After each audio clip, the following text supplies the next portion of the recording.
écoutez le podcast de So Sweet Planet, un site et un podcast indépendant. Je suis Anne Greff et je vous propose des interviews autour des thèmes environnement, culture et droits humains. Aujourd'hui, sur So Sweet Planet, nous parlons d'un livre passionnant qui nous sort un petit peu des trajectoires habituelles que l'on aborde sur So Sweet Planet, mais finalement qui n'en est pas très éloigné quand on regarde la définition, quand on regarde la ligne éditoriale du site avec ouvrir des portes vers d'autres regards, d'autres cultures, d'autres approches du monde. Ça en fait partie. On va parler donc d'un livre passionnant, Le retour du monde magique, magnétisme et paradoxe de la modernité. Je lis un extrait de sa présentation. Comment un commandant de police, une responsable qualité et un éducateur sportif en viennent-ils à quitter leur emploi pour devenir magnétiseurs ? Pourquoi le magnétisme, assimilé à une vieille erreur par les scientifiques, désigné par Louis XVI pour en faire l'examen à la veille de la Révolution, est-il de mieux en mieux toléré aujourd'hui ?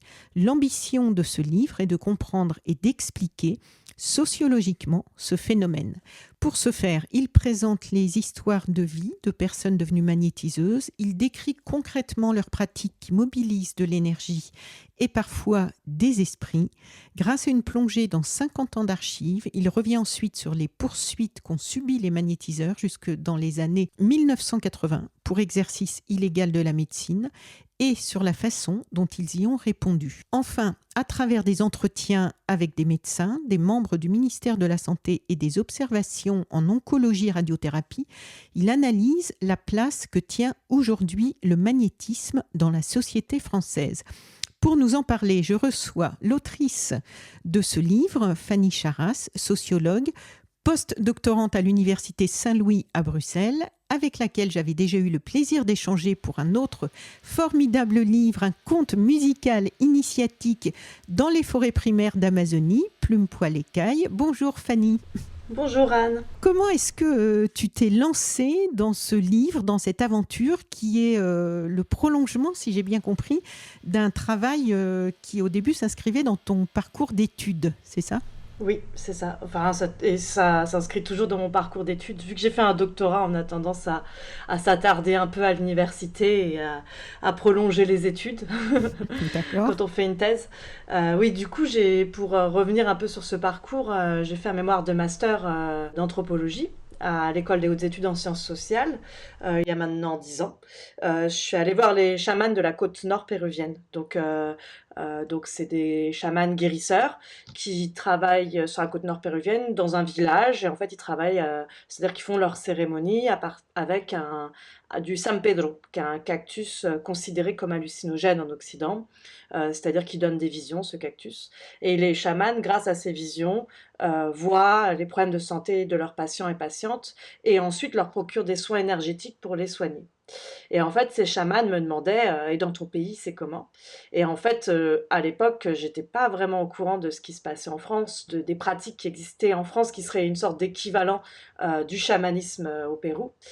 Et en revenant en France, en cherchant, du coup, j'ai rencontré des magnétiseurs. Enfin, pour remettre un peu dans la chronologie, c'est que je suis rentrée en France en me disant que j'étais assez ignorante. Et après, quand j'ai cherché un sujet d'étude pour travailler, pour faire une thèse, pour faire une thèse en sociologie, je me suis intéressée au magnétisme. Voilà comment j'en suis venue à travailler sur le magnétisme, donc également un soin énergétique, un type de soin énergétique qui est, sous certains aspects, mais on y reviendra, à certains égards, donc comparable avec le chamanisme.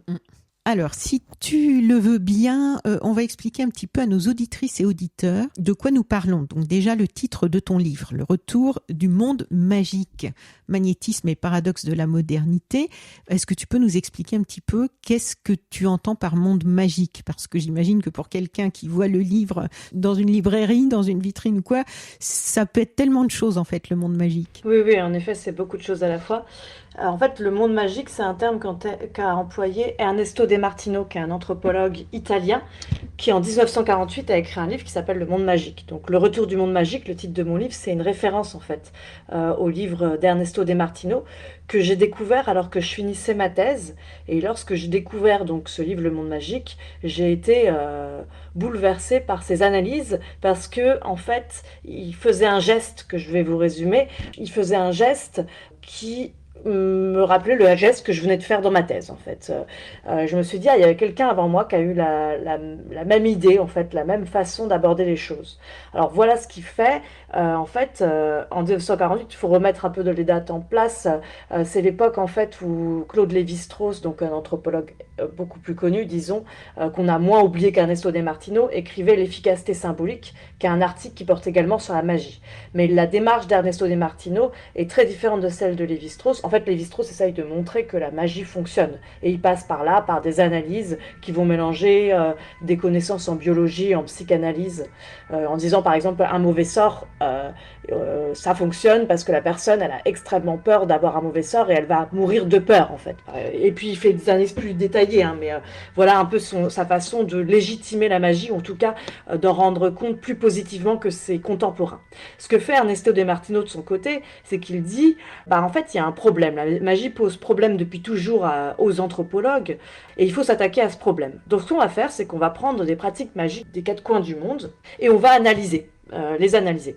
Alors, il prend par exemple une pratique magique qui est celle des autochtones des Fidji, des îles Fidji, qui traversent pieds nus un brasier de 30 mètres de long sans se brûler les pieds. Pour analyser ces pratiques, il a trois comptes rendus ethnographiques, donc de trois anthropologues qui se sont rendus là-bas et qui ont observé ces autochtones traverser le brasier pieds nus sans brûler les pieds. Ces ethnographes précisent, lorsqu'on jette un mouchoir sur le brasier, il brûle immédiatement. Lorsqu'on touche la plante des pieds des autochtones, il n'y a pas de corps aux pieds, il n'y a rien qui puisse expliquer de façon physique qu'il ne soit pas brûlé. Et les autochtones en question, ils leur disent aux trois ethnographes, venez avec nous, vous voulez traverser aussi ce brasier pieds nus, ben venez. Donc vous allez marcher en regardant droit devant vous, on vous tiendra par la main. Attention par contre, si vous vous retournez, vous allez vous brûler la plante des pieds. Alors les ethnographes marchent derrière les autochtones, pieds nus, sans se brûler, et l'un d'entre eux se retourne et se brûle les pieds. Et il se brûle les pieds au deuxième degré, voilà. Et Ernesto De Martino, ayant pris connaissance de ces documents, il se dit, mais comment est-ce possible? Alors il se dit, mais peut-être que les comptes rendus sont pas précis, peut-être que les ethnographes ont menti, etc., etc. Et au bout d'un moment, il dit, ben, en fait, pourquoi est-ce que, au lieu de prendre au sérieux la pratique magique, je suis en train déjà d'essayer d'expliquer qu'elle n'existe pas, cette pratique, qu'elle n'est pas réelle, qu'elle est liée à à une forme de charlatanisme, en fait, à un mensonge, à un truc, disons, des autochtones, soit à un mauvais compte-rendu. Il se dit, ben, en fait, ce qui est intéressant là-dedans, c'est ma propre réaction face à la possibilité d'existence de la magie. Il dit, en fait, cela me semble scandaleux, c'est le terme scandaleux, et il faut que je me demande pourquoi est-ce que, en tant qu'Italien du XXe siècle, ces pratiques me semblent scandaleux. Et il parle à ce propos, en fait, après analyse de présomption culturelle. Il admet qu'il a une présomption culturelle qui fait qu'il n'arrive pas à prendre au sérieux les pratiques magiques. Et voilà, en fait, à partir de là, il va analyser sa propre présomption culturelle face à la magie en disant, au lieu de critiquer immédiatement la pratique comme étant nulle et non advenue, comme étant pas réelle, il faut que j'essaye d'analyser ma critique elle-même. Et là, je comprendrai ma présomption culturelle. En fait, ça me ramène vers ma culture de scientifique occidental qui ne veut pas croire, en fait, à la magie. Et donc, c'est le monde magique pour Ernesto De Martino, c'est l'ensemble de ces pratiques dans le monde entier qui vont permettre, lorsqu'on les prend au sérieux, de révéler la présomption culturelle occidentale. Et en fait, ce geste m'a intéressée parce que dans mon livre, Le Retour du monde magique, je m'intéresse à deux pratiques, le chamanisme au Pérou, sur la côte nord péruvienne, et le magnétisme et la médiumnité en France. Et à plusieurs reprises, j'ai moi-même ressenti ce que décrit Ernesto De Martino, c'est-à-dire la volonté de rabattre ces pratiques vers soit du charlatanisme, soit de la superstition, en tout cas quelque chose d'irréel. J'ai eu du mal à les prendre au sérieux.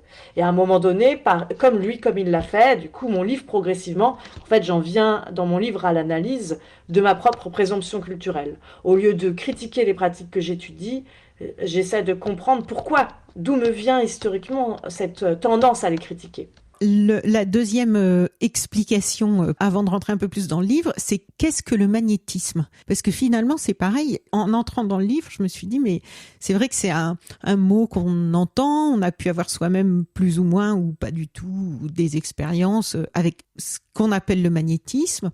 Toi, ça commence où? Ça s'arrête où? Parce que c'est vrai qu'il y a justement, il y a l'énergie, les esprits pour certains, pas pour d'autres, la médiumnité pour certains, pas pour d'autres. Et toi, tu es parti du principe que ça couvrait tout ça. Est-ce que c'est forcément du soin? Qu'est-ce que le magnétisme? Merci pour cette question qui est importante. Alors moi, donc en tant que sociologue ou anthropologue, ma façon de procéder, c'est que je ne vais pas définir a priori ce qu'est le magnétisme. Je vais observer ce que les personnes nomment ainsi. Donc en fait, ce que j'ai fait, c'est que je suis allée voir des magnétiseurs et des magnétiseuses. Donc toute personne qui se disait magnétiseur ou magnétiseuse, j'allais voir cette personne et j'allais observer la pratique. Je faisais des entretiens pour savoir qu'est-ce que vous entendez par magnétisme. Voilà, je posais ces questions-là à ces personnes. Et puis aussi, je voyais que Beaucoup d'entretiens. oui, 32 et 60 observations de séances. Et en fait, alors Et 800 pages de notes, je crois, non? de notes, oui, à la base, mais heureusement, le livre est beaucoup plus court que ça. Oui, Oui, oui, oui, oui. oui, c'est ça, 800 pages d'observations, de notes, d'ethnographie et en effet et du coup, je vais demander aux magnétiseurs, aux magnétiseuses: «C'est quoi le magnétisme? Qu'est-ce que vous entendez par là? Quand vous dites magnétiseur et magnétiseuse, qu'est-ce que vous faites?» Avant de répondre à cette question moi-même là, je précise aussi autre chose, c'est que comme dans toutes les pratiques, tout le monde n'est pas d'accord sur ce qui est fait dans une pratique. Je veux dire, il y aura des accords. Si on va voir un boucher, si on fait de sociologie, et on va voir des bouchers et des bouchères, on demande c'est quoi être boucher, être bouchère, il y aura quelque chose de semblable, mais il y aura des styles différents. Voilà. Donc j'ai fait pareil pour le magnétisme en fait. J'aurais demandé c'est quoi votre travail en tant que magnétiseur et magnétiseuse, vous faites quoi? Et après j'ai observé les différences. Et même les moments où il y a des magnétiseurs et magnétiseuses qui diront cette personne-là, elle fait pas du bon magnétisme, c'est même un charlatan ou une charlatane. Alors, le magnétisme, c'est quoi? C'est un soin énergétique. Donc, ça veut dire que les magnétiseurs et magnétiseuses vont toutes et tous faire des passes magnétiques aux personnes qui viennent les voir pour soulager leurs problèmes de santé. Souvent, le b.a.-ba du magnétisme, en fait, c'est la brûlure. Donc, on parle aussi de coupeur ou coupeuse de feu, de barreur de feu. Mais ça peut être, comme ils m'ont dit, hein, ça peut être beaucoup les problèmes de peau, zona, psoriasis, eczéma, verrues. Donc c'est les problèmes de peau pour lesquels on va souvent recourir à des magnétiseurs et magnétiseuses. Donc c'est la première chose lorsque ça marche pas, on va aller voir, enfin lorsque les soins dermatologiques classiques ne fonctionnent pas, comme pour la verrue par exemple, et ben on va aller voir un magnétiseur ou une magnétiseuse. Ensuite, ça peut être aussi du stress, ça peut être en complément de la médecine classique, dans les brûlures liées à la radiothérapie, par exemple. Ça, j'ai observé ça en hôpital. Il y a des médecins en hôpital qui aujourd'hui, en région parisienne et puis dans d'autres endroits en France, mais là, je me suis concentrée sur la région parisienne, conseillent à leurs patients et patientes d'aller voir des magnétiseurs pour, en fait, couper le feu de la radiothérapie. Voilà. Et après, il y a différentes façons de procéder en tant que magnétiseur et magnétiseuse, c'est-à-dire que les passes magnétiques, les passes énergétiques, elles vont avoir différentes formes. Il y a des personnes, par exemple, qui se disent rebouteux. Donc, ça va être des magnétiseurs et magnétiseuses qui, tout en faisant des passes magnétiques, vont faire de l'ostéopathie intuitive. C'est-à-dire qu'elles vont masser les patients et les patientes. Les masser et puis remettre en place des membres en sentant comment faire, voilà. Mais ces personnes-là sont plus rares, disons. Il y a également des magnétiseurs et magnétiseuses qui vont simplement, je les ai appelés les toucheurs ou toucheuses, c'est un terme qui était déjà employé, qui vont simplement poser les mains à des endroits, des parties du corps. Parfois, par exemple, il y a une magnétiseuse dont j'ai beaucoup observé la pratique qui dit je commence toujours par le ventre, donc elle pose les mains sur le ventre. Généralement, ça crée des gargouillis chez les patients et patientes, j'ai souvent observé ça. Puis après, elle pose les mains sur les épaules pour détendre et elle va poser les mains à différents endroits voilà, du corps pour faire recirculer l'énergie. Et enfin, il y a des magnétiseurs et magnétiseuses qui carrément ne touchent pas. vont à peine effleurer les patients et patientes, mais ils vont utiliser parfois un pendule. C'est pour ça que je parle souvent de magnétisme. Pour ce style-là, je parle de magnétisme radiesthésique, parce que la radiesthésie, donc c'est l'art d'utiliser le pendule pour faire circuler l'énergie ou pour mesurer un taux énergétique. Et en fait, ils vont dire, nous, on touche l'énergie, mais pas l'énergie directement du corps, mais l'énergie qui émane du corps. Et donc, on peut se tenir à 1 mètre de la personne, par exemple. Et ce qui est assez étonnant, et ça, cette pratique-là, elle paraît plus étonnante, je veux dire, en France, dans une France cartésienne, et pour beaucoup de personnes à qui j'en parle, il y a beaucoup de gens qui me disent, ah, mais n'importe quoi, sans toucher, on va faire quelque chose.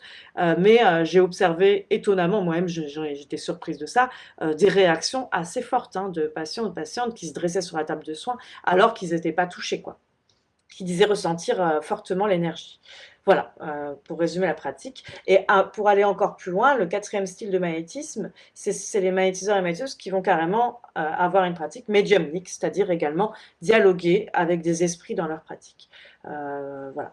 Alors, on voit que c'est vaste, hein. Donc, tu nous exposes ton enquête en 4 grandes parties. Est-ce que tu peux nous décrire rapidement, pour avoir une idée du livre, pour nos auditrices et auditeurs, parce que moi, je l'ai lu, mais ces 4 grandes parties pour qu'on comprenne, parce que tu as une approche très rigoureuse, hein.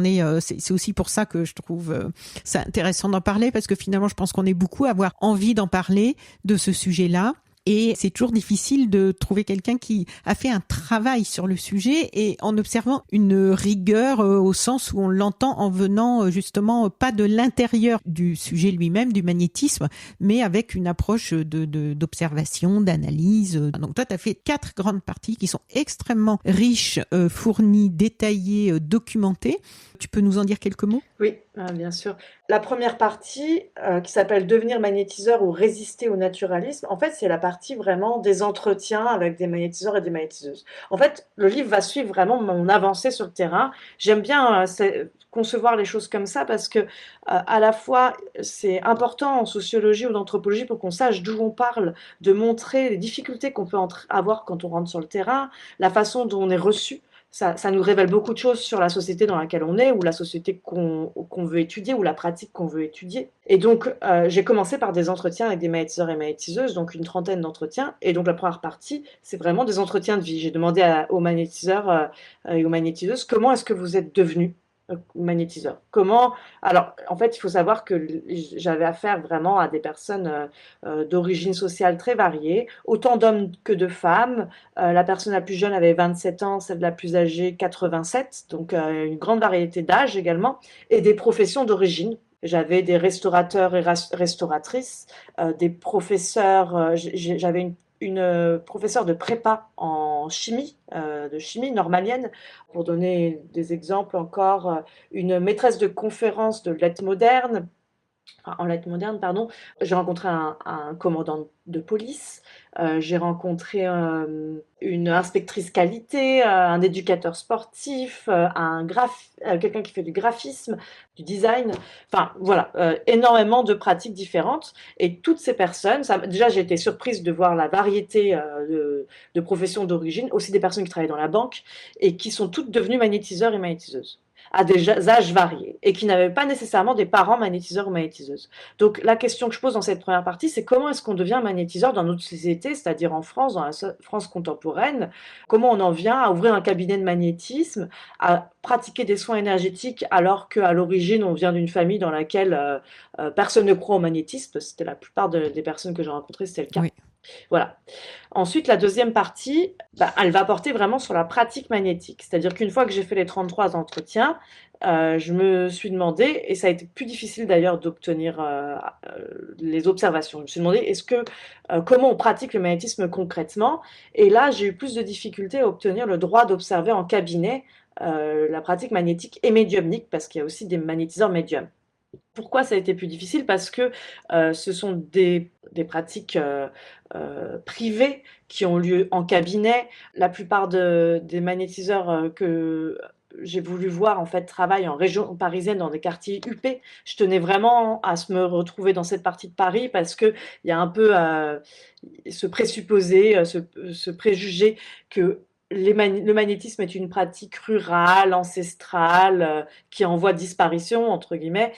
Alors, j'ai observé tout le contraire, en fait, hein, des magnétiseurs qui exerçaient en plein cœur de Paris, dans des quartiers extrêmement huppés et qui avaient une clientèle, qui venait, en fait, qui avait de l'argent. Donc du coup, c'était d'autant plus difficile d'observer la pratique parce que me retrouver seule avec, cette patiente ou ce patient qui n'avait pas nécessairement envie que ça se sache qu'ils allaient consulter un magnétiseur ou un médium et moi, seule dans le cabinet. Donc j'ai mis un certain temps, il a fallu pendant 2 ans que je fréquente les magnétiseurs et magnétiseuses pour qu'elles acceptent que j'observe leur pratique. J'en viens ensuite à la troisième partie. La troisième partie, c'est l'histoire du magnétisme. Parce que du coup, je me suis demandé d'où venait cette pratique historiquement. Pourquoi est-ce que on la pense traditionnelle en France? Pourquoi on la pense irrationnelle? Pourquoi est-ce la plupart des personnes autour de moi, lorsque je parlais de cette pratique, me disaient que c'était une pratique mais il y avait même des personnes qui me disaient une pseudo-médecine, non rationnelle, une croyance, une superstition, voilà. Donc en tant que sociologue, c'est important, je pense, de recourir à l'histoire pour expliquer la place qu'ont les pratiques qu'on étudie dans notre société, dans la société qu'on étudie. C'est la partie, en fait, j'ai examiné 2000 documents d'archives d'une association nationale de magnétiseurs et j'ai trouvé un peu des pépites pour analyser cette pratique. C'est-à-dire que c'était des documents qui n'avaient jamais été analysés et il n'y avait jamais eu d'histoire de la transformation, c'est-à-dire de la professionnalisation en réalité du magnétisme. Et la dernière partie, la quatrième partie, elle porte sur la régulation étatique du magnétisme. C'est-à-dire que je reviens à aujourd'hui, enfin aux années 2000, là c'est 2019 en fait, et j'ai fait autant des entretiens avec des médecins favorables ou défavorables au magnétisme, pour comprendre en fait ce que les médecins défavorables au magnétisme reprochent à cette pratique, et ce que les médecins favorables au magnétisme trouvent à cette pratique, pourquoi ils la trouvent intéressante. J'ai également enquêté auprès du ministère de la Santé pour savoir s'il y avait quelque chose qui était mis en place pour réguler le magnétisme et d'autres pratiques semblables, c'est-à-dire de thérapie complémentaire.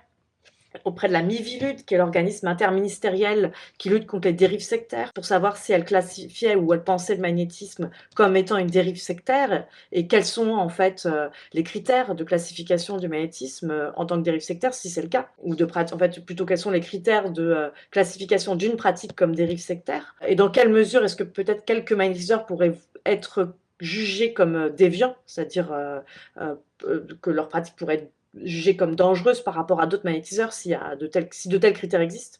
Et enfin, j'ai étudié un groupe de médecins qui, à la Salpêtrière, essaye de mettre en place un dispositif pour évaluer les thérapies complémentaires dont fait partie le magnétisme, en me demandant dans quelle mesure est-ce qu'on pourrait un jour peut-être évaluer l'efficacité du magnétisme et son intérêt médical. Et enfin, ça c'est la quatrième partie, et j'ai fait un interlude que j'ai appelé interlude chamanique, qui est une petite partie qui est plutôt un gros chapitre dans lequel je compare le magnétisme, donc tout ce que j'ai dit, les 4 parties sur le magnétisme, aux 4 mêmes parties sur le chamanisme. Donc à la fois entretien avec des chamans au Pérou, sur la côte nord péruvienne, observation de la pratique des chamans, des cérémonies chamaniques, et encadrement par l'État péruvien et histoire de la pratique. Voilà pour résumer le livre. Oui, moi ce que j'ai trouvé assez étonnant dans la façon dont tu nous exposes ce cheminement, c'est que tu déjoues en fait les éventuelles critiques, enfin peut-être sur ce qui pourrait être de la distinction entre savoir et croyance, par une grande honnêteté et en fait des efforts constants de lucidité et d'auto-observation de ta façon d'étudier, d'analyser, que tu nous transmets au fur et à mesure que tu avances. Dans cette enquête, par exemple, page 30, tu écris « Un nouveau péril a alors guetté ma recherche ».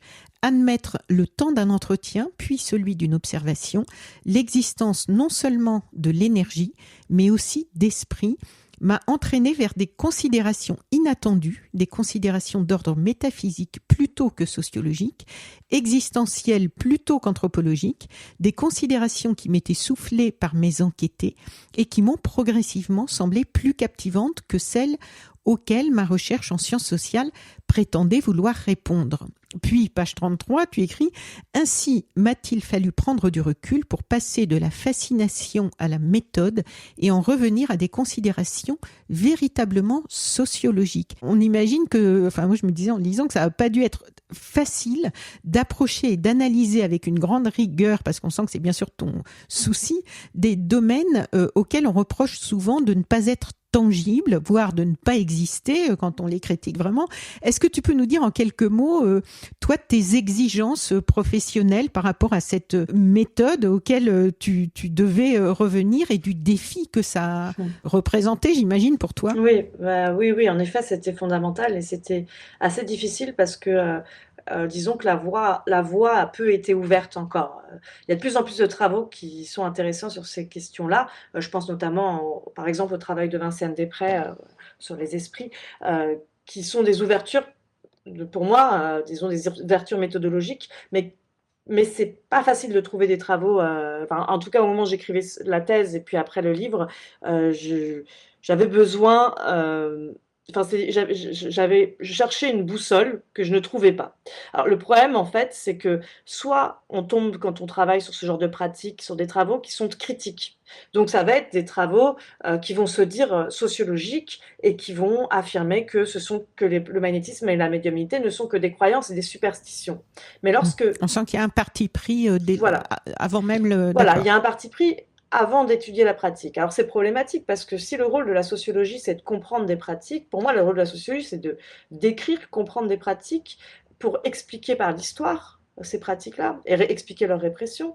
Et puis à la fin, on peut critiquer, mais le type de critique qu'on va produire n'est pas le même type de critique que vont produire d'autres acteurs dans la société, dont c'est le rôle, par exemple des journalistes. Voilà. Mais du coup, alors, soit il y a des travaux qui sont directement critiques. L'un des problèmes fondamentaux de ces travaux, c'est que moi, ma question, c'était de comprendre comment dans notre société, en France, on va distinguer le croire du savoir, la science de la croyance. Mais si je commence à critiquer en tant que croyance ce que j'étudie, je me rends inapte, incapable de comprendre comment et d'imiter le croire du savoir, parce que je suis déjà engagée dans la distinction que je veux observer.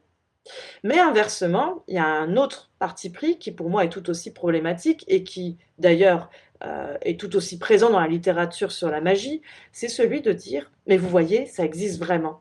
Ça devrait être reconnu par la science.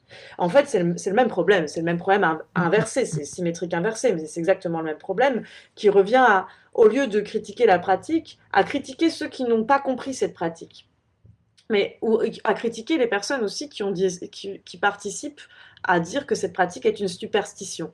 Mais en faisant ça, on rentre aussi dans la controverse et on essaye de participer à légitimer la pratique. Alors que si mon objet d'étude, encore une fois, c'est d'observer qui va illégitimer le magnétisme en disant c'est qu'une croyance, c'est qu'une superstition, et qui va le légitimer en disant ça mérite d'être analysé scientifiquement, il y a peut-être un potentiel d'efficacité thérapeutique intéressant qu'il faudrait mesurer, etc., etc. En fait, si je suis engagée dans un côté ou dans l'autre, je ne peux pas observer qui va participer à cette distinction, encore une fois, entre le croire et le savoir.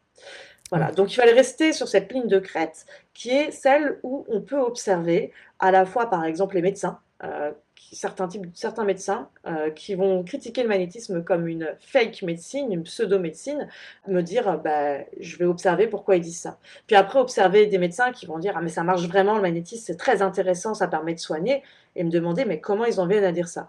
Mais par contre, si moi je commence à me dire, je vais m'engager auprès des médecins, signer des tribunes pour dire que le magnétisme, c'est une pseudo-médecine, ou je vais m'engager auprès des autres médecins et dire, ah, mais le magnétisme, ça marche vraiment, je vais prouver que ça marche vraiment, je me rends incapable de faire un bon travail sociologique. Et donc voilà, c'était ça, les phrases que tu as citées rendent vraiment compte de cet état de l'art, en fait, d'un côté, et cette tendance des sociologues et des anthropologues à vouloir parfois trop rapidement s'engager dans l'objet d'étude qu'ils veulent observer, qu'ils veulent analyser. Oui, au travers donc de nombreux entretiens dans la première partie, là tu as recueilli des témoignages, tu le disais, de parcours de magnétiseurs. C'est vraiment intéressant toute cette partie parce que c'est très vivant et auquel tu as demandé donc comment ils s'étaient rendus compte qu'ils pouvaient être magnétiseurs, comment ils ont vécu les premiers éléments souvent troublants qui sont apparus dans leur vie à des âges assez variés, quel que soit leur niveau d'éducation, leur classe sociale, leur âge, comme tu le disais. Comment ils en sont arrivés à accepter ou non d'entrer dans ce monde un peu particulier, leurs éventuelles résistances, les réactions de l'entourage et éventuellement l'installation avec l'ouverture officielle d'un cabinet et une pratique régulière. Tu as découvert qu'il y avait la plupart du temps un événement déclencheur que tu nommes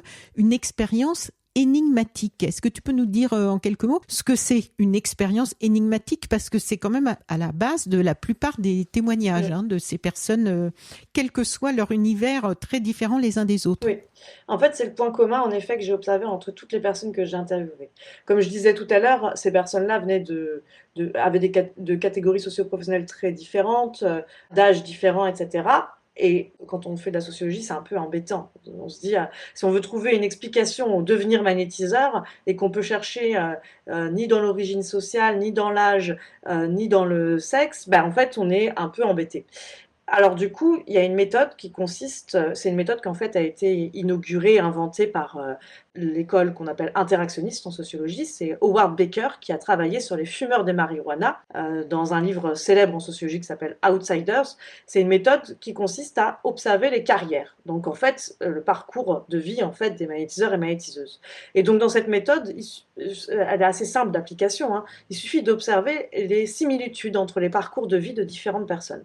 Et je me suis rendu compte rapidement que toutes ces personnes avaient vécu à l'origine ce que j'ai nommé une expérience énigmatique. Je l'ai nommé en fait en reprenant des termes qui étaient quasiment ceux des magnétiseurs parce que en fait toutes ces personnes me disaient il s'est passé un truc bizarre. Je voyais qu'elles avaient tout le temps du mal à énoncer vraiment ce qui s'était passé. Et donc, du coup, reprenant leur inquiétude, leur sentiment d'étrangeté vis-à-vis de ce qui s'était passé, eh ben, j'ai nommé cette expérience une expérience énigmatique. Alors, c'est quoi cette expérience énigmatique? Je vais en donner quelques exemples. C'est par exemple cette femme qui me raconte, au moment de l'entretien, elle a 50 ans, elle me dit qu'il y a 10 ans, le jour de ses 40 ans, son mari lui propose d'aller se promener dans la forêt en Bretagne, et que à l'heure de sa naissance, un homme se pend devant eux. Ils vont lui venir en aide, appeler le SAMU, et une fois qu'il est hors de danger, enfin même au même moment où cela a lieu, enfin, cette femme se dit mais c'est quoi ce cadeau d'anniversaire? C'est vrai que je suis née avec le cordon ombilical autour du cou, est-ce qu'il y a un lien entre le cordon ombilical que j'avais autour du cou à l'heure de ma naissance et cet homme qui s'est pendu devant moi à l'heure de ma naissance? Alors ça, c'est une expérience énigmatique parce qu'elle vient elle produit un étonnement. Est-ce qu'il y a un lien, une question sur les types de causalité qui existent ou non dans notre monde, en fait, elle remet en cause la conception de la réalité de la personne qui la vit. Et là, en fait, cette personne-là, donc que je vais appeler Marianne, elle a eu ensuite une seconde expérience énigmatique qui est complémentaire de la première et sur laquelle elle a beaucoup insisté dans l'entretien. Elle me dit, après cet événement qui m'a beaucoup interpellée, qui m'a traumatisée en fait, j'ai commencé à voir des êtres tout lumineux arriver. C'est elle qui me dit des êtres tout lumineux arriver. Et là, elle s'est dit non mais ça doit être des hallucinations. Je suis totalement cinglée. Et je la cite, elle dit j'ai un gros pet au casque. Et en fait, voilà, c'est ça l'expérience énigmatique, c'est déjà cet homme qui se pend devant elle, donc à l'heure de sa naissance, et puis c'est ensuite l'arrivée d'être tout lumineux. Alors, c'est énigmatique parce qu'elle n'arrive pas à les caractériser. Elle se demande si c'est réel, elle se demande s'il y a vraiment un lien entre les événements, et elle se demande si les êtres tout lumineux sont réels. Elle se demande est-ce que ce ne sont pas des hallucinations? Sous-entendu, est-ce que je ne suis pas folle? Je ne suis pas devenue folle là. Ou est-ce que c'est vraiment des êtres tout lumineux? Sous-entendu, est-ce que j'ai le don de voir et je suis une médium? En fait, dans toute expérience énigmatique, il y a deux interprétations possibles qui vont être en concurrence l'une avec l'autre. C'est ce que j'ai observé dans tous les cas. Et ce qui est intéressant, et c'est là qu'on en revient à Ernesto De Martino et au monde magique, c'est que en fait, si moi j'analysais les choses en disant euh, c'est des hallucinations, la personne qui est en train de me parler, soit elle ment, elle affabule, c'est des hallucinations, bah là en fait, je rentre moi-même dans la controverse, je prends position quant aux deux types d'interprétations possibles et je me rends incapable de comprendre ce que me dit la personne. Donc ce que j'ai préféré faire dans tous ces cas, c'est plutôt de me dire, mais pourquoi est-ce que j'ai envie de dire que c'est une hallucination? Pourquoi, comme Marianne, j'ai envie de dire que c'est une hallucination? Qu'est-ce que ça nous apprend sur notre conception occidentale de la réalité? C'est vraiment ce point-là qui m'a intéressée. Donc c'est comme ça que j'analyse les choses finalement. C'est finalement à chaque fois que je veux critiquer, en revenir à ben, qu'est-ce que ça m'apprend sur ma présomption culturelle. Alors ça c'est le cas de Marianne, mais je peux donner aussi celui du commandant de police que je cite également dans le livre, qui lui me dit, bah, en fait c'est un autre type d'expérience énigmatique, donc il ne va pas être redondant avec celui que je viens d'énoncer, qui me dit Je suis devenue magnétiseur, j'ai compris que j'étais magnétiseur le jour où ma belle-mère me dit qu'elle a mal à la tête. Je mets la main sur la tête et là, elle a plus mal à la tête. Et là, lui aussi, c'est une expérience énigmatique parce qu'il hésite. Déjà, il est étonné quand elle dit qu'elle a plus mal à la tête. Il dit oh bizarre. Il se souvient de son étonnement, donc c'est énigmatique, et il hésite. Il se dit et si c'était que l'effet placebo? Ou peut-être que j'ai de l'énergie et j'ai le don de faire du bien. Donc encore une fois, il y a deux interprétations concurrentes. Soit c'est qu'un effet placebo, je suis une personne normale en fait, hein, c'est un effet placebo. Contrairement à Marianne qui pourrait être folle si, si c'est si c'est des hallucinations. Dans le cas d'un effet placebo, c'est pas très grave, c'est un effet placebo. Ou j'ai vraiment, il y a de l'énergie qui est en jeu et je viens de soigner cette personne grâce à cette énergie, j'ai le don de guérir, je suis un magnétiseur. Voilà, de nouveau deux interprétations possibles. Et toutes les personnes, les 32 personnes avec qui j'ai fait des entretiens, m'ont raconté des expériences énigmatiques et la façon dont elles en étaient venues à considérer qu'elles avaient le don de voir des esprits ou le don de transmettre de l'énergie. Et c'est ça après qui m'a intéressée, c'est comment est-ce qu'on en vient dans notre société où la majorité des gens ont tendance à dire qu'il n'y a pas d'énergie mais plutôt un effet placebo et qu'il n'y a pas d'esprit mais plutôt des hallucinations. Comment est-ce qu'on en vient dans cette société-là, qui est la nôtre, à se dire médium et magnétiseur? Comment on en vient à remporter le conflit qui va opposer ces deux interprétations pour choisir, enfin décider qu'en fait, il y a vraiment des esprits, il y a vraiment l'énergie en jeu.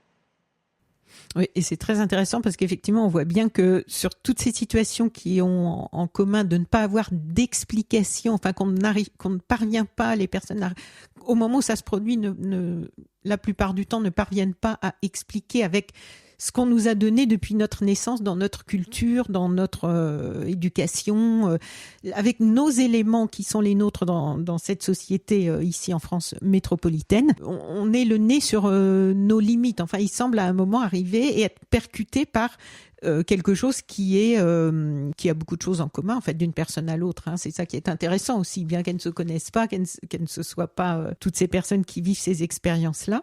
Alors il y a dans ton livre, tu parles beaucoup il y a une assez grande place accordée, on va voir ensuite pourquoi, au Gorma.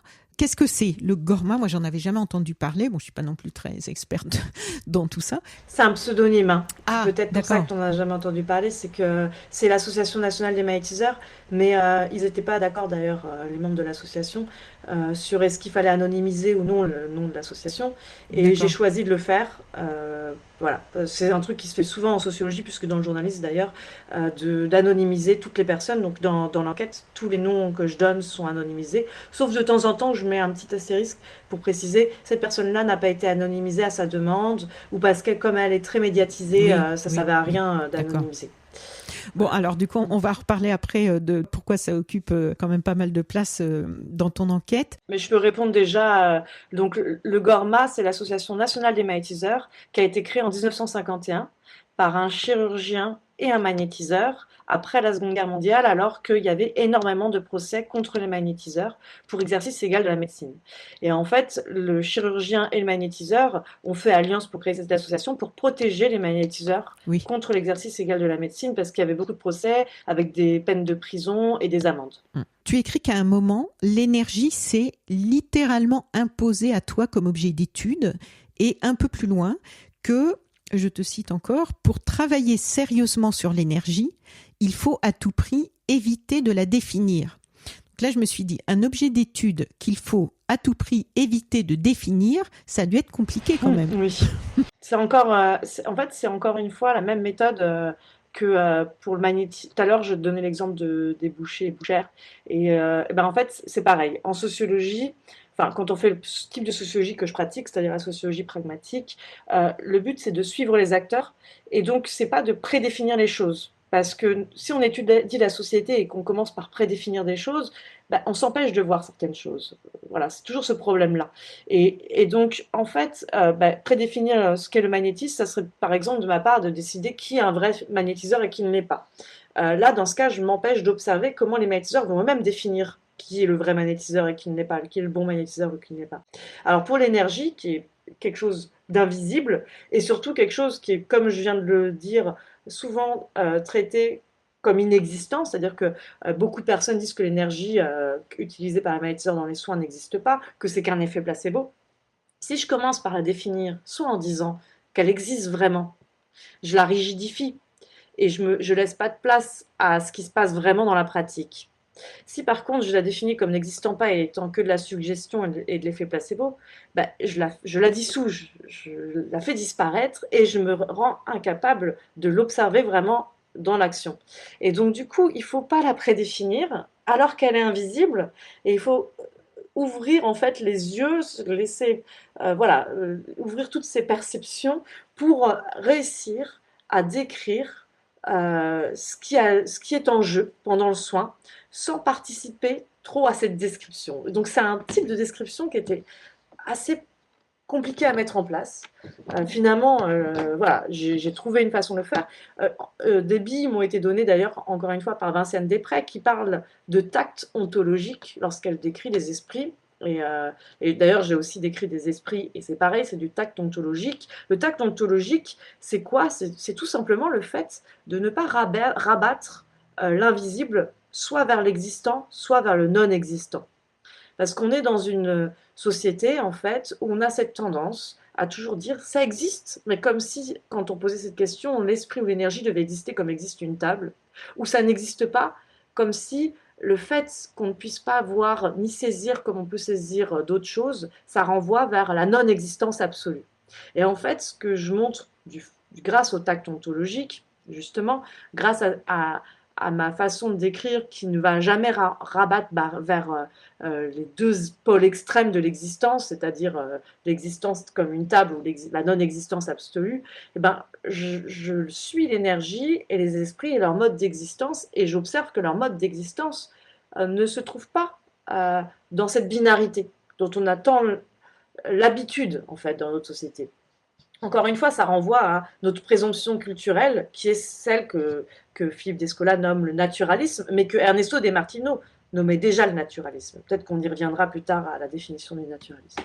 Alors, lorsque les personnes que tu interroges décrivent leur explication du fonctionnement de l'énergie, enfin, fonctionnement de l'énergie, c'est déjà un peu limité, mais bon, et une sorte d'explication de notre rapport au monde, de ce qui se joue dans l'invisible, on se demande s'ils ne considèrent pas cela comme des mécanismes de la vie elle-même, en fait. Et ce que je trouve intéressant, et c'est un peu, je crois, ce que tu disais tout à l'heure, que l'on y croit ou pas, c'est qu'en fait, en lisant cette enquête et en écoutant toutes les personnes qui témoignent en voyant tous les documents que tu analyses, c'est qu'en fait, ça vient bousculer ce qu'on a l'habitude de considérer comme établi dans notre société ici, donc en France métropolitaine, et on sent que ça dérange en fait. Et toi, tu avais donc déjà étudié des chamans au Pérou.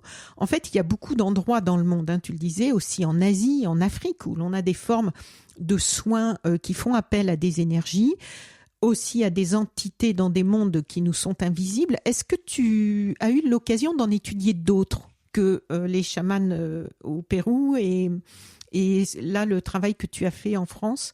Est-ce que tu as eu l'occasion d'aborder encore ça par d'autres parce que c'est quand même intéressant, il y a quelque chose d'un peu commun et en même temps les approches, les explications de ce mécanisme de la vie sont assez différents selon les endroits du monde. Alors, je ne sais pas si c'est les mécanismes de la vie. En tout cas, les magnétiseurs ont tendance à ramener, en effet, l'énergie, à comparer. Ils disent que c'est la vie elle-même et qu'en fait, leur rôle, c'est de rééquilibrer la vie, en fait, l'énergie vitale. Ça, Voilà. c'est un discours typique des magnétiseurs et magnétiseuses. Les chamans au Pérou, enfin dont je connais la pratique, donc de la côte nord péruvienne, qui est une pratique bien Oui. précise, je suis pas sûre de les avoir entendus dire que c'était la vie elle-même. De dire que c'est l'énergie de vie. Enfin, je suis pas sûre que ce soit la définition qu'ils en donnent. Il faudrait que je regarde plus précisément parce que je me suis pas posé la question en ces termes-là, mais bien sûr, ils vont convier l'énergie des astres, voilà. Mais je sais pas s'ils en donnent vraiment cette définition-là. Je me souviens pas qu'ils aient dit ça, donc c'est pas, ça m'a pas frappé. Mais par contre, c'est vrai que il y a des points communs entre ces différents types de pratiques, qui sont des pratiques énergétiques, dans lesquelles il y a des esprits en jeu dans les deux cas.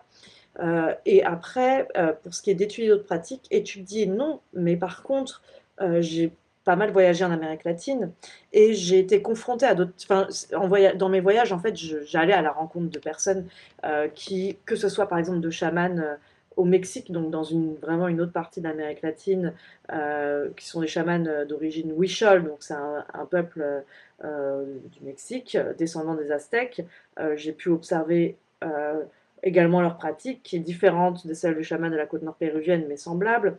Je suis allée aussi chez les Cofan, qui est un peuple qui vit en Amazonie, dans le Putumayo, en Colombie, euh, qui également a une pratique bien différente, mais avec des similitudes. Après, j'ai lu aussi, hein, j'ai pas mal lu j'ai commencé une enquête que je n'ai finalement qu'à pas donné. Enfin, j'ai pas réussi finalement. J'ai fait que 2 entretiens, donc ça a été compliqué. Mais au début de ma thèse, je m'étais dit que j'allais aussi travailler sur les marabouts en région parisienne. Mais ils étaient assez rétifs à mon enquête et ils me demandaient beaucoup d'argent pour les entretiens, donc j'ai abandonné. Mais bon, enfin, et dans les enquêtes, par contre, que j'ai lues d'autres anthropologues, je vois qu'il y a sans doute des similitudes, mais entre les pratiques et des points différents, des points et des différences. Mais en fait, par contre, à chaque fois, c'est pour ça que je précise d'où vient la pratique que j'ai étudiée. Quand je dis chaman de la côte nord péruvienne, je précise parce que c'est facile. Enfin, il y a cette tendance aussi des anthropologues parfois. Enfin, mais c'est une tendance historique, hein. Il y a notamment les travaux de Mircea Eliade, bon, qui n'était pas anthropologue, mais qui mettait tout dans le même sac en fait. Les pratiques chamaniques comme des pratiques extatiques, et il va me prendre des pratiques qui sont des pratiques des 4 coins du monde et dire voilà, c'est ça le chamanisme, pour pouvoir essentialiser le chamanisme comme étant un type de pratique, alors qu'en fait, on est aux 4 coins du monde. Et en fait, moi, j'ai plutôt tendance à observer également les différences, à ne pas seulement me contenter de relever les similitudes. Et d'ailleurs, quand les chamans parlent d'énergie, c'est pas la même énergie que celle que vont mobiliser les magnétiseurs. Mais on pourrait dire que ce sont deux pratiques énergétiques. Mais voilà. D'accord. Dans la troisième partie, la partie historique, tu retraces donc à l'aide de ce que tu retrouves des étapes de l'histoire du magnétisme, de celles et ceux qui le pratiquent, qui le représentent. On y découvre les critiques, les oppositions hein, au fil de l'histoire, les résistances, la reconnaissance ou la non-reconnaissance de cette pratique, de ses résultats, la répression, les condamnations, les internements même de magnétiseurs mystiques dans les années 1950, c'est pas si loin. Ton enquête est extrêmement précise, détaillée. Tu as rassemblé d'innombrables lettres, des comptes rendus de procès, de réunions, des livres, des articles de journaux. Ça permet de mieux saisir tout ce qui se joue. Par exemple, page 190, on apprend, enfin moi j'apprends, je ne savais pas qu'une loi du 10 mars 1803 a distingué officiellement les médecins, entre parenthèses, diplômés, des guérisseurs non diplômés afin de lutter contre le charlatanisme. Et tu précises ensuite, leur pénalisation pour ce délit est devenue de plus en plus sévère au fil du temps. Le 30 novembre 1892, une nouvelle loi l'a sanctionnée par des peines de prison. Loi ensuite renforcée par la création de l'Ordre des médecins et par l'ordonnance du 24 septembre 1945. Qu'est-ce qui se passe avec ces 2 dernières étapes qui semblent marquer un tournant ? Oui, c'est un tournant et pas un tournant. En même temps, c'est une évolution vraiment dans cette répression du magnétisme. Oui. C'est-à-dire que je remonte dans le livre, mais là, je vais peut-être pas remonter jusque-là en interview, mais dans le livre, je remonte au magnétisme animal, qui est cette pratique qui a été importée depuis Vienne par le médecin Franz Anton Metzmer, qui était médecin docteur à la fois en médecine et en philosophie, et qui, à la veille de la Révolution française, donc, a importé la pratique du magnétisme animal. Voilà, dans le livre, je reviens sur cette pratique, qui n'est pas exactement la même que celle des magnétiseurs d'aujourd'hui, qui a été évaluée par des commissions nommées par Louis XVI pour vérifier l'existence et l'efficacité du magnétisme animal. Donc l'existence du fluide magnétique. Les commissaires ont dit que ça n'existait pas, que c'était que de l'imagination. Et là, en fait, ce qui m'intéressait, alors ils n'étaient pas tout à fait d'accord, c'est beaucoup plus ambigu que ça, hein. En fait, ils ressentaient eux-mêmes l'existence du fluide, mais ils finissaient par dire que ça n'existait pas parce que si on mettait une jeune femme, on disait à une jeune femme qu'elle était magnétisée alors qu'elle n'était pas, elle réagissait comme si elle était magnétisée, et ils ont dit, bah, du coup, c'est que l'imagination. Encore une fois, moi, ce qui m'a intéressé, c'est que déjà à cette époque, on voit la double interprétation possible, et que dire que ce n'est que de l'imagination, ça permet de disqualifier la pratique. Donc on voit aussi comment la médecine va progressivement se dédier au corps. à ce qu'elle va pouvoir objectiver. Et par contre, ne pas s'intéresser à l'imagination, même si l'imagination peut provoquer des spasmes, des fourmillements, des guérisons. Voilà. C'est trop tôt encore pour parler d'effet placebo à l'époque, mais voilà, on voit comment on va distinguer ce qui est une vraie efficacité, c'est-à-dire une efficacité chimique, objectivable, d'une efficacité liée à l'esprit, voilà, ce qu'on va appeler l'effet placebo, à la croyance. Ensuite, à partir de là, en fait, à partir de la veille de la Révolution française, donc, les magnétiseurs ont interdiction d'exercer, et les médecins qui, à l'époque, pratiquaient le magnétisme, ont interdiction de pratiquer le magnétisme sous peine de se voir retirer leur diplôme de médecin. Et progressivement, avec le temps, les magnétiseurs vont devenir de plus en plus clandestins, et toute personne qui est prise en flagrant délit de magnétisme, en flagrant délit de vouloir guérir des personnes grâce au magnétisme, est poursuivie pour exercice égal de la médecine. Ce qui se renforce en effet sous Vichy, avec la création de l'Ordre des médecins. Et c'est pour ça que le GORMA, donc l'Association nationale des magnétiseurs, a été créé en 1951 par un médecin chirurgien, un magnétiseur, pour libérer la médecine. C'est ça le terme qui est employé. Vraiment pour faire référence à la France libre, et on a libéré la France, on va libérer les médecines qui sont sous le joug, en fait, selon ce médecin et ce magnétiseur, de l'Ordre des médecins, qui sans cesse pour assurer le monopole de la médecine, en fait, va poursuivre les magnétiseurs en justice pour exercice illégal de la médecine. Et donc à l'époque, dans les années 50, et j'ai trouvé en fait dans les archives de l'association énormément de procès, il y a plein de procès.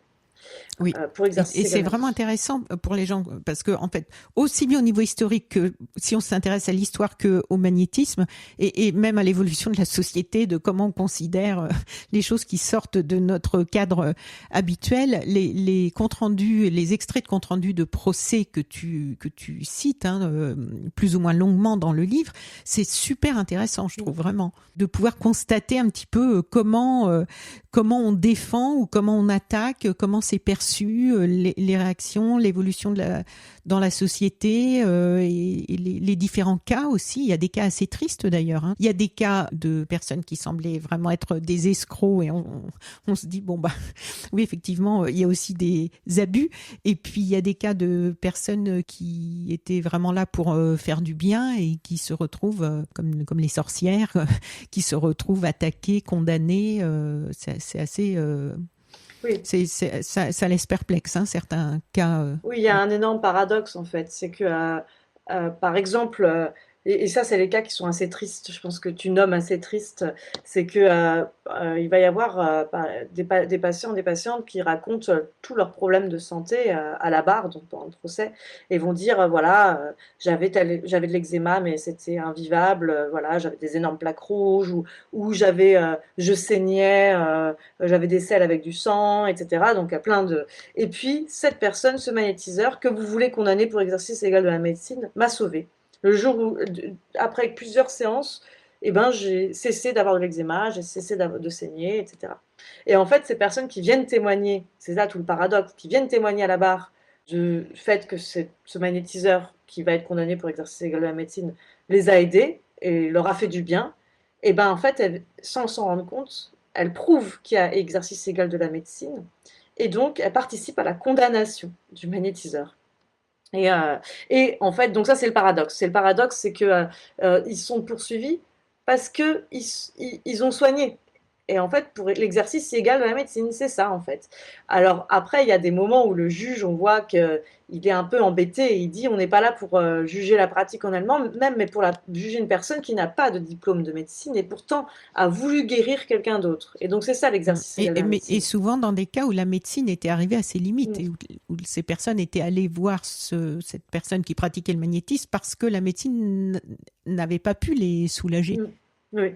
Donc, pour en savoir plus sur le chapitre suivant, le magnétisme face à l'ordre des médecins, tu vas rechercher, non sans difficulté, d'après ce que j'ai compris, des archives et plonger dans le fond archivistique du GORMA de 1951, donc date de création de l'association, à 1999, et tu essaies de reconstituer le processus de légitimation institutionnelle du magnétisme et l'évolution de la pratique des magnétiseurs du GORMA sur cette période de la seconde moitié du XXe siècle. C'est dans le but revendiqué, donc ça, tu en parlais tout à l'heure, de lutter contre les procès des guérisseurs. Donc un médecin chirurgien, le docteur Clément Cliot, et un magnétiseur, Clément de Sarraute, ont créé donc ce GORMA en décembre 1951. Et en fait, on voit au fur et à mesure qu'on avance dans ton enquête les tâtonnements et les difficultés, comme tu l'écris, page 216, pour mettre en place des critères pour sélectionner les magnétiseurs authentique entre guillemets et rejeter les autres dans le charlatanisme. Et on voit aussi les tensions au sein même du GORMA. On peine à se mettre d'accord pour des critères, des définitions, et on comprend bien pourquoi en fait, en lisant tout ce que tu relates. Donc des définitions qui puissent répondre aux exigences de ce que serait une professionnalisation de cette pratique. Tu étudies aussi l'évolution du code déontologique de l'association qui essaie de trouver inlassablement la voie du milieu entre les convictions de ses membres qui eux-mêmes ne sont pas toujours d'accord entre eux et les critères pour satisfaire les demandes qui peuvent émaner de l'État, du corps médical, de la société pour rentrer dans le cadre de la respectabilité et d'une certaine confiance qu'on pourrait leur accorder. Comment rendre la pratique du magnétisme compatible avec notre système de santé sans le vider de sa substance, de ce qui en fait une forme de soin différente qui peut être complémentaire. Est-ce que l'équation peut vraiment être résolue? Ouais, bah, c'est ça qui est difficile. Merci d'avoir très bien résumé toute la difficulté en fait, parce que ce que fait le Gorma, c'est que en voyant qu'il y a beaucoup de procès, il va recourir à des avocats qui vont à la fois enfin, qui vont protéger les magnétiseurs, mais surtout donner des conseils pour que les magnétiseurs de l'association ne soient plus poursuivis pour exercice égal de la médecine. Et en fait, ce conseil, ça va être de professionnaliser la pratique. Alors, ça veut dire quoi?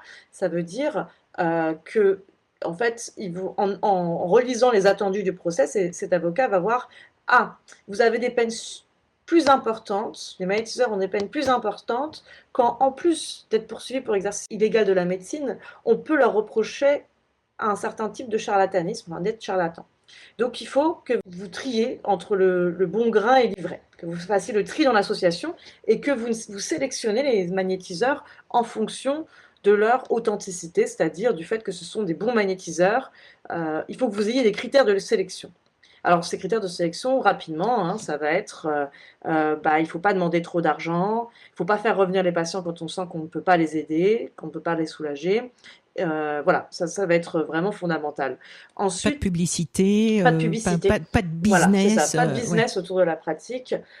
Et d'ailleurs, ils s'en réfèrent beaucoup au code déontologique médical. Lorsqu'ils font ça, ils disent les médecins eux-mêmes ne font pas de publicité, donc il ne faut pas qu'on en fasse. Ensuite, l'autre point, l'avocat va voir que lorsque les magnétiseurs ont conseillé à leurs patients d'aller voir un médecin en parallèle de leur pratique, leur procès, leur peine était moindre. Donc il va dire, en fait, il faut vraiment que vous distinguiez votre pratique de celle des médecins, qu'on ne puisse pas vous reprocher un exercice égal de la médecine. Ça veut dire qu'il ne faut pas que vous remplaciez le médecin. Donc il faut que vous vérifiez que vos patients et que vous demandez à vos patients, est-ce que vous êtes allé voir un médecin avant de me consulter? Est-ce que vous continuez de voir un médecin tout en me consultant? Donc en fait, progressivement, le magnétisme, les membres du GORMA vont faire que le magnétisme va se définir comme complémentaire à la médecine, c'est-à-dire qu'il viendra en second temps, en parallèle, mais après que les patients soient allés voir un médecin et ils s'en assureront toujours. Et dernière chose, c'est qu'ils vont scientifiser la pratique, c'est-à-dire travailler à ce qu'on vérifie son efficacité, qu'on vérifie l'existence de l'énergie, encore une fois, c'est un peu le point nodal. Et en fait, ils vont interdire à leurs membres de pratiquer la médiumnité ou toute pratique qui pourrait être jugée trop ésotérique. Et le but étant que ça soit uniquement des magnétiseurs et donc bah, de bons magnétiseurs, qui ne soient pas des charlatans et à qui on ne puisse pas reprocher d'avoir une pratique ésotérique. Donc en fait, ils vont scientifiser la pratique. Voilà, ça c'est ce qu'ils font, mais sur 70 ans. Donc j'ai analysé comment leur pratique évoluait avec les traces que je pouvais en trouver dans les archives, comment elle évoluait en suivant les conseils de cet avocat. Et en fait, ça fonctionne. En tout cas, ce que j'ai constaté, c'est qu'en 1980, il n'y a plus de procès. Il y a la nouvelle avocate, donc 1980, parce que c'est pas la même personne en 1950 et en 1980, dit aux membres du GORMA, vous n'avez plus besoin de moi, vous n'avez plus de procès maintenant. Et on voit d'ailleurs dans les archives diminuer le nombre de procès. Donc j'ai fait un graphique qui témoigne de l'évolution du nombre de procès, qui montre qu'en tout cas, les magnétiseurs de l'association sont plus poursuivis ou beaucoup moins. Peut-être qu'il y a encore des poursuites en dehors de l'association. Ce qui est vrai aujourd'hui, c'est que il n'y a plus de poursuites pour exercice illégal de la médecine. Lorsqu'il y a des poursuites de magnétiseurs, et c'est souvent, ça fait beaucoup de bruit, mais c'est souvent des personnes qui ont abusé en fait de leur pouvoir, comme des médecins d'ailleurs peuvent le faire. Mais c'est plus juste parce qu'ils sont magnétiseurs qu'ils sont poursuivis, mais c'est parce que on va les accuser d'abus sexuels ou de demander énormément d'argent et de faire revenir beaucoup les personnes tout en demandant beaucoup d'argent. Donc ça va être pour d'autres choses que pour le magnétisme lui-même. Mais c'est vrai que dans la partie où tu vas interroger des médecins, notamment dans les services justement de radiothérapie, et où quelqu'un te dit qu'il s'était rendu compte que dans une salle d'attente, il y avait la carte d'un magnétiseur qui circulait beaucoup parce que il soulageait beaucoup de femmes, je crois, qui avaient de la radiothérapie pour des cancers du sein. Et en fait, c'est vrai qu'on se dit, mais comment on voit, enfin, moi j'ai été confrontée à ce problème avec quelqu'un de proche qui a eu un zona très très grave et qui était hospitalisé, et où en fait, l'hôpital où la personne était hospitalisée était ouvert à ce qu'on fasse venir un magnétiseur si ça pouvait la soulager, parce qu'ils étaient obligés d'avouer au bout de plus de 2-3 semaines qui n'arrivaient pas, malgré tous les choses en perfusion, les antidouleurs extrêmes, à soulager cette personne. Mais ils n'avaient pas de nom à me donner. Et moi, je n'en trouvais pas. C'est-à-dire, enfin, et je me suis dit, c'est quand même compliqué que c'est reconnu mais pas reconnu, ils tolèrent mais ils veulent pas donner de nom. Pendant ce temps-là, on perd du temps. Pendant ce temps-là, la personne, du coup, a de plus en plus d'antidouleurs. Et en fait, tellement d'antidouleurs que cette personne a perdu la tête et ne l'a jamais retrouvé, n'a jamais retrouvé ses idées. Voilà, c'est extrêmement violent. Donc, ça m'a beaucoup sensibilisée à ce problème parce que, en fait, je me suis dit, mais c'est quand même terrible, cette médecine qui est le nez sur ses limites. On a une personne qui souffre de façon absolument horrible à voir. Et le fait que c'est pas reconnu, le fait qu'on n'ose pas donner des noms, ben, ça peut avoir aussi on parle des conséquences des charlatans, entre guillemets, de certaines personnes qui peuvent abuser, et oui, ça existe aussi. Mais je veux dire, dans l'inverse existe aussi, c'est-à-dire que c'est problématique de cette fermeture. Enfin, moi, je vis ça comme ça, en tout cas. Je l'appelle comme ça. Je trouve que ça laisse perplexe aussi. Oui, oui, bien sûr. Bah, en fait, il y a peu de il y a un hermétisme en fait entre la médecine et le magnétisme. Et il y a des médecins qui sont assez au courant, qui ont des contacts en fait, qui en donnent volontiers, et d'autres qui ne sont pas au courant, ou qui refusent d'ailleurs de considérer qu'il y ait une quelconque efficacité. C'est-à-dire il y a des médecins avec qui j'ai fait des entretiens qui m'ont dit que si des patients venaient en disant qu'ils allaient mieux après avoir consulté un magnétiseur, c'est qu'ils se faisaient des idées qu'en fait ils croyaient aller mieux, mais que peut-être qu'ils allaient mieux, mais en tout cas c'était pas grâce au magnétisme. Donc il y a un tel scepticisme de la part des médecins que ça va jusqu'à ce point-là. Oui, mais là, sur une personne qui n'a plus ses idées et où on constate finalement, quand j'ai fait venir un magnétiseur, moi-même en me disant, bah on verra bien quoi. J'étais pas spécialement convaincue, et il m'a dit en 3 jours. Et effectivement, 3 jours après, alors que cette personne n'avait plus ses idées. Donc là, on peut pas dire que c'est parce d'ailleurs, elle était tellement shootée qu'on n'a pas pu la réveiller. Il a travaillé sur elle comme si elle était c'était pas un coma, mais on pouvait pas la réveiller. Voilà. Elle s'est réveillée après. Et effectivement, en 3 jours, et là, les personnes du corps médical ont bien dû constater. Donc je trouve l'expérience, enfin j'allais dire intéressante, mais comme j'ai été touchée de très près, le mot me semble pas très adéquat, mais on peut pas dire que c'est l'esprit de la personne qui a travaillé et qui peut expliquer qu'il y a eu un résultat, parce qu'il y a eu un vrai résultat. Mais c'est vrai que pour les problèmes de peau, dont Zona, mais c'est terrible, ce témoignage-là est vraiment terrible.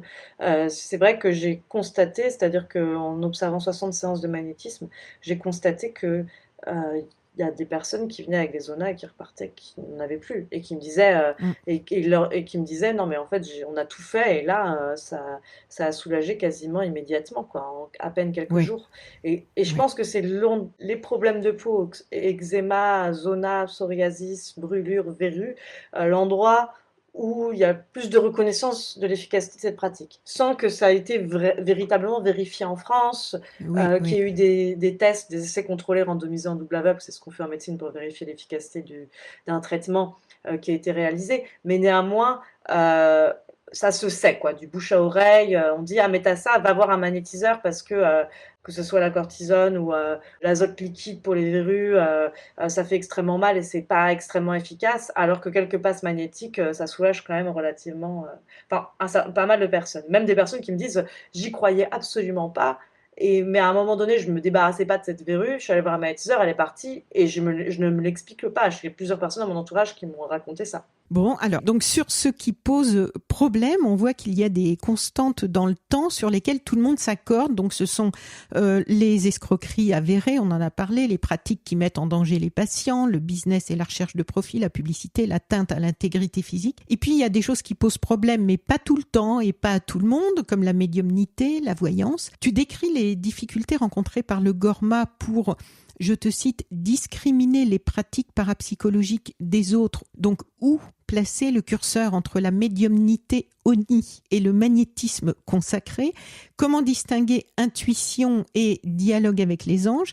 Ils sont à la hauteur des résistances engendrées par le processus de scientificisation au sein de l'association. Ah oui, et en fait, par rapport aux différentes tentatives et approches pour légitimer le magnétisme dans tout le parcours du Gorma, et puis j'imagine des magnétiseurs aussi hors Gorma, dans les pistes, il y a la création d'un territoire professionnel. Là, tu y consacres aussi pas mal de pages. Est-ce que tu veux nous en dire quelques mots? Est-ce que c'est une voie parce que justement, on en voit aussi les limites, puisque ça demande de restreindre un peu la pratique telle qu'elle pourrait être pratiquée sans limite pour rentrer dans un cadre, en fait, qui puisse rejoindre et être compatible avec la médecine telle qu'elle est pratiquée, comme on l'a dit. Oui, bah, disons que c'est ce qui est en train d'être fait, c'est-à-dire que c'est ce que me donne à voir 70 ans d'histoire de la professionnalisation du magnétisme. C'est que, alors qu'au départ, comme je l'avais mentionné, le médecin, le chirurgien et le magnétiseur à l'origine du Gorma disaient on veut libérer la médecine, libérer le magnétisme, voilà.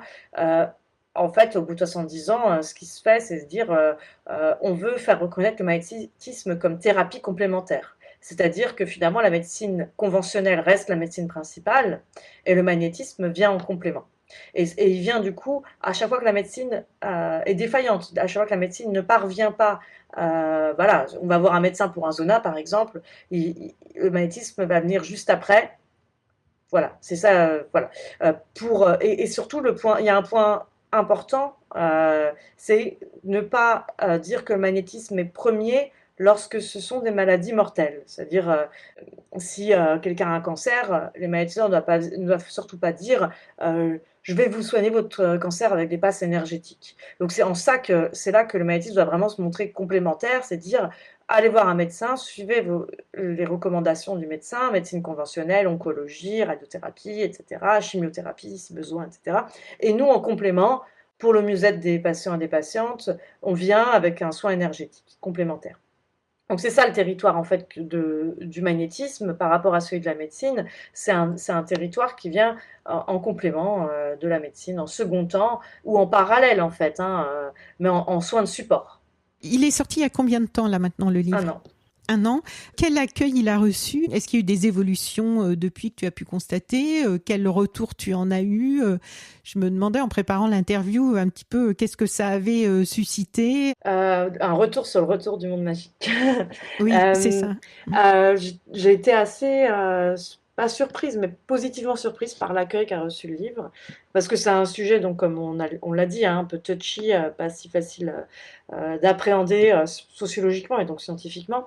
J'ai eu des retours de la part de médecins qui m'ont contacté sur LinkedIn pour me dire qu'ils faisaient lire le livre à des collègues pour pouvoir débattre avec eux sur la place des thérapies complémentaires, ce qui pouvait être fait qu'est-ce qui pouvait être créé comme dispositif pour évaluer le magnétisme ou Oui, d'autres thérapies complémentaires. J'ai eu des retours de personnes qui m'ont dit qu'elles pratiquaient le magnétisme depuis longtemps, mais qu'elles ne comprenaient pas trop d'où leur venait cette pratique et que voir qu'il y avait d'autres personnes qui étaient dans le même cas de figure qu'elles, eh ben, ça les avait rassurés aussi sur leur santé mentale parfois, hein, voilà. J'ai eu des cas de médecins qui m'ont dit qu'ils étaient plutôt défavorables au magnétisme à la base, mais que la façon dont je décrivais la pratique, qui n'est pas pour en faire l'éloge, mais pas pour la critiquer non plus, mais qui rendait accessible et compréhensible ce qui se passait, leur permettait de voir les choses autrement, sans nécessairement s'engager pour cette pratique, mais en tout cas être un peu plus tolérant et ouvert à la discussion avec des magnétiseurs.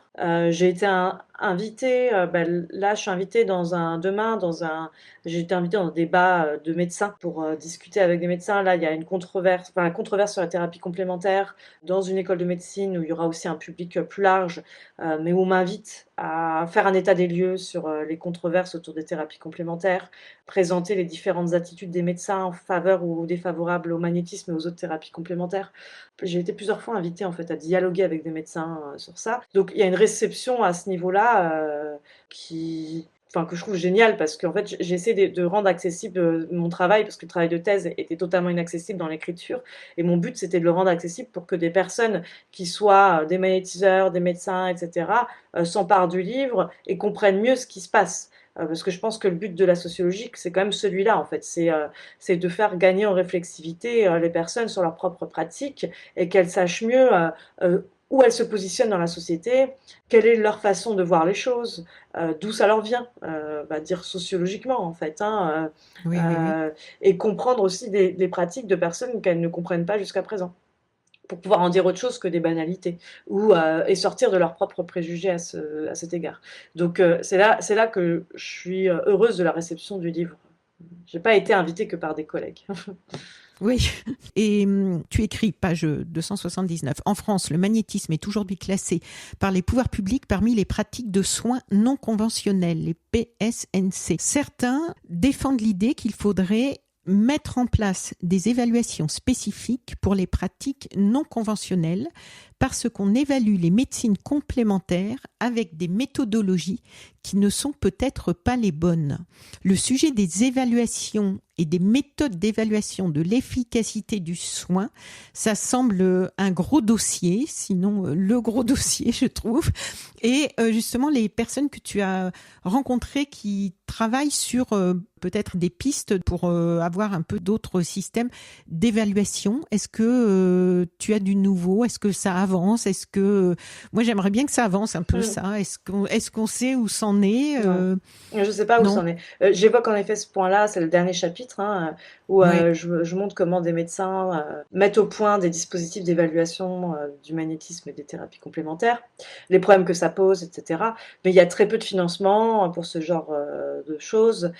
Disons que c'est pas prioritaire, hein, il y a d'autres problèmes. En fait, il y a des choses qui vont être jugées beaucoup plus importantes que les thérapies complémentaires. Et que le bien-être des patients, qui est secondaire par rapport à guérir de maladies, je sais pas, du cancer, du sida, enfin de maladies mortelles. Et là, à côté, ce qui est considéré comme étant juste du relevant du bien-être du patient, ce à quoi sont censés servir d'un point de vue médical les thérapies complémentaires, c'est jugé totalement secondaire.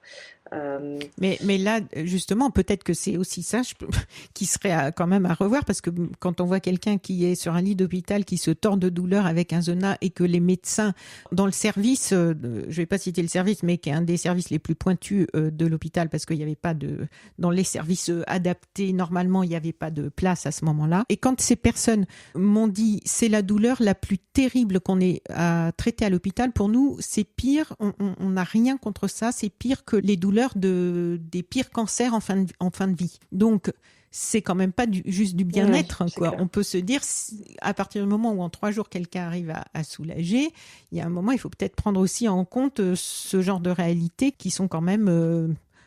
un peu du domaine de l'urgence. Enfin, bon, il y a tellement à dire, hein, en fait, mais Oui, bien sûr. franchement, ce livre est super intéressant parce que voilà, il y a une approche et historique et les témoignages et le travail d'enquête. C'est vraiment donc on a quand même combien de pages là 390 ou quelque chose comme ça. Il y a de quoi se documenter, on va dire. C'est un très beau travail. Donc c'est le retour du monde magique, magnétisme et paradoxe de la modernité. Les éditions Les Empêcheurs de penser en rond, c'est une collection, je crois, aux éditions La Découverte. Voilà. Oui. Donc, de Fanny Charras. Un grand merci. Merci Anne. Merci beaucoup. Pour tout ce travail et pour ton temps et pour toutes tes explications qui, j'espère, auront donné envie à nos auditrices et auditeurs d'aller se plonger dans le livre. Comme d'habitude, je vais mettre le lien sur le site des librairies, des libraires indépendants, des librairies indépendantes pour pouvoir commander le livre. Le lien dans le descriptif du podcast pour celles et ceux qui nous écoutent. On peut savoir sur quoi tu travailles pour le maintenant? En ce moment, je travaille sur une enquête sur les psychédéliques, l'usage thérapeutique de psychédéliques, donc LSD, champignons magiques, ayahuasca, et ça va prendre la forme d'une bande dessinée qui apparaît dans 1 an et demi. Voilà. Je viens de regarder il n'y a pas très longtemps les 4 documentaires sur Netflix. Je ne sais pas ce que tu en penses. Mais... voilà, on aura l'occasion peut-être d'en parler. D'accord, écoute, super, un autre sujet bien intéressant en perspective. Ok, merci beaucoup. Merci. Bon courage à toi, à très bientôt. À très bientôt. Si ce podcast vous a plu, n'oubliez pas de me mettre une bonne note sur votre application de podcast, par exemple 5 étoiles sur Apple Podcast, et de me laisser un petit commentaire. Ça, vous pouvez aussi le faire sur Spotify maintenant. SoSuite Planète, c'est un site et un podcast indépendant. Merci donc de soutenir mon travail à partir de 3 € par mois sur Patreon. Vous trouverez le lien dans le descriptif de cet épisode.